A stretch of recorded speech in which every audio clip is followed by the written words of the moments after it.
पहा धा तीर किट तक धीर धीर किट तक ता तीर किट तक धीर धीर किट तक म्हणा धा तीर किट तक धीर धीर किट तक धा तीर किट तक धीर धीर किट तक. आता ते वाजवायचा कसा ती पहा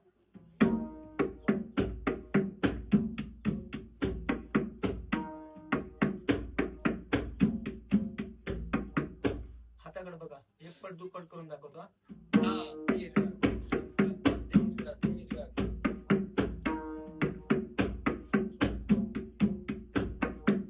हे झाला एक पट दुप्पट कसा वाजवायचा बघा.